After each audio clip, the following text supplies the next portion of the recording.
sugar. I just lost what was in my head. What were we talking about? I lost it too. Yeah, I'm being honest. But it's great. It's great. We were talking about the rejection. The rejection. Yes, rejection. Yes, lots of rejection. So feel free to cut me off at any time. Oh, you're good. I'll just throw a couple of things out there. So early on, like I'll bring up some of my more painful moments. I was at the local art gallery. It's in West Hartford in Connecticut. And I had been there for a couple years teaching and doing stuff or whatever. But anyways, so they're having one of these nights. It's a fundraiser night. And they're like, hey, Paul, you want to go paint outside? And then we'll raffle off your painting at the end. I'm like, yeah, sure. That sounds fun. You know, I would do anything for them at that point. You know, I was like, absolutely. So I go out there. My wife comes. We weren't married yet. I don't think we were married. I don't know. We might have been married. No kids yet, though. So I'm out there and I'm painting. And then, a couple people come by and, painting's done. Pop it in the frame. You got to go stand up. You got to auction it off, right? I know maybe like 30 people in the audience. Nobody wants to bid shit on my painting. So they got me standing up there next to the thing I worked on. And like the price drops, like, and I'm still standing there and nobody wants to bid. And I'm just got that stupid look on my face, like, fucking kill me now. I am done. Just let me go die off in the corner somewhere. This is the most horrible thing in my life.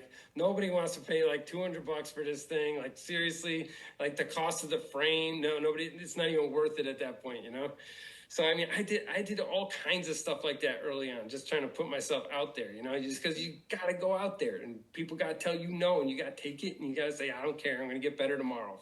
Frick this. The gallery I work with now the most is probably is Addison Art Gallery at the Cape. Helen, if you're watching, hello. I love telling this one too because this is 9 in sign language. We don't do 3. This is 9. So it took me 9 years of emails to this woman before she would talk to me. So every year, while I'm at home with the baby and trying to like, hey, I can do David Casson, sure. While I'm in that headset, I'm like, I was getting American Art Collector and some of these magazines and stuff, and I saw a painting by Paul Schulenberg that I liked, and it was a bathrobe hanging off a door, no big deal, right? But the light's hitting it nice. I like the way it's painted, and I'm reading the article, and he seems nice, and I noticed the gallery. And then the woman working at the gallery, Helen, she owns the gallery. It's her gallery. And then I see them again in the same magazine, And I'm like, and I started to put it together like, wow, she's really working for this dude. Like, I need a Helen. I need this woman, So I ended up having a list of about 20, 25 galleries that I would email every like 6 months or so. And I would just send out all my paintings or whatever, all my, portfolio images, send them out.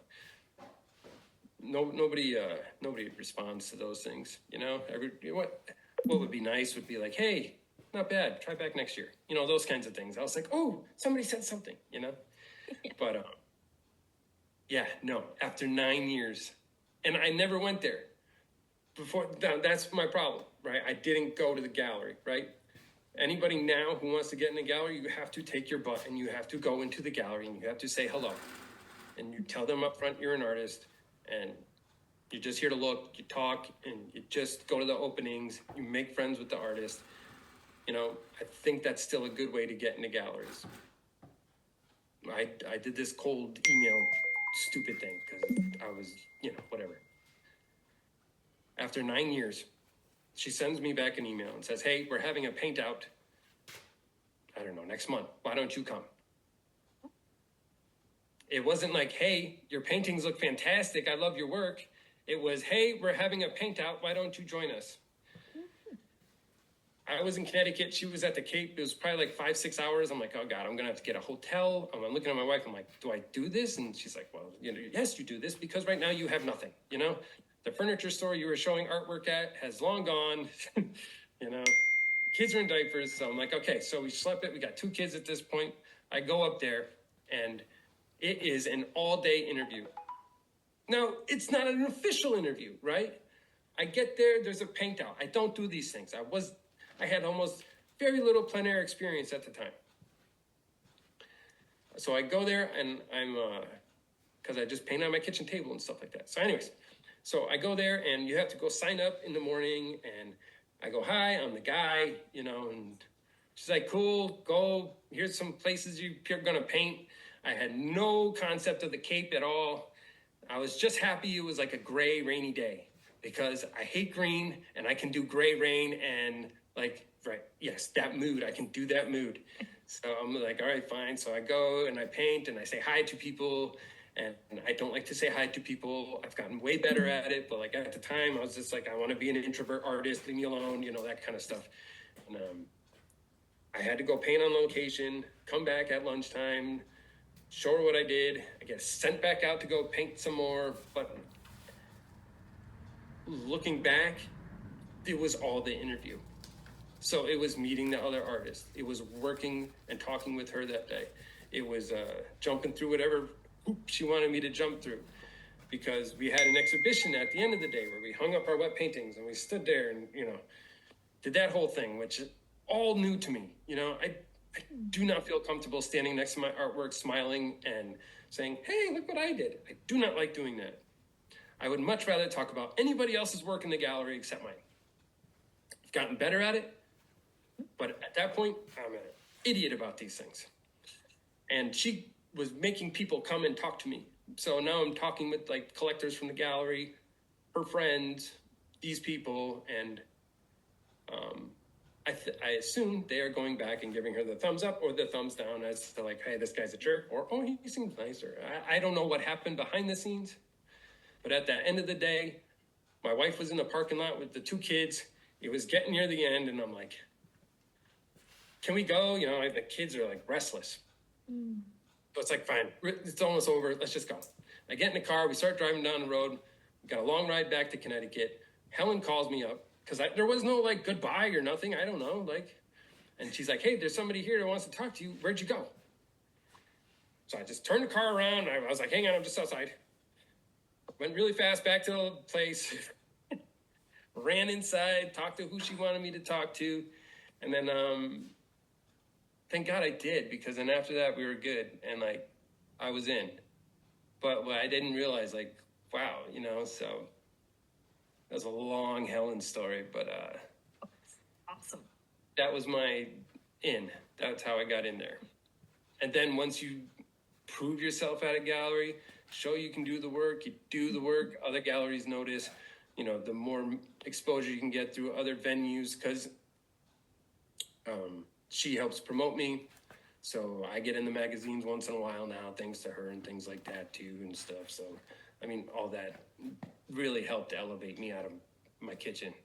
So, I mean, I'm forever grateful for that. Yeah. But I didn't expect the interview day to be like that. That was just a wild day. And I look back on that really fondly, but I was a mess. Oh man, hindsight is 2020, but that's awesome. That is, again, another very great anecdote that demonstrates your dedication. Because 9 whole years, that is, wow, that's awesome. That goes to show, it's just keep going, like don't give up.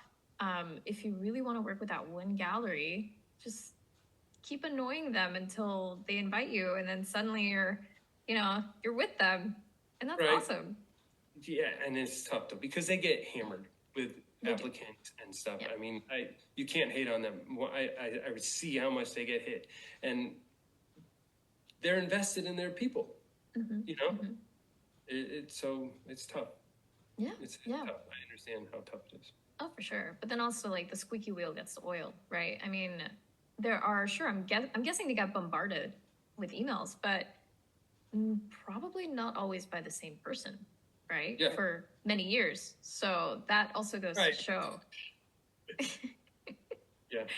Yeah. It also goes to show that it's worth, trying over and over and over. Like, sure, it's the definition of lunacy, but that's kind of what we do as painters anyway. Yeah, if I never sent those out, none of it happens. You know, so Exactly. yeah. Exactly. And again, the support of your wife telling you just do it. Yes. It's really Yes. important. Yes, Yes. because I was like so cheap and broke. I'm like, I don't want to spend the money for the hotel. You know what I mean? No, I am this stupid. I will not, you know? So Mm, I needed her to give me that little kick and say, no, go do this, you know? mhm, It's huge. mhm. Yeah, and it paid off, Yes, obviously. Now you can afford the yes. hotel. Yeah. And now we can afford the hotel. I'm going back to the Yes. Cape next week. Awesome. Yeah. Yeah. And I love it out there, and I love the people out there.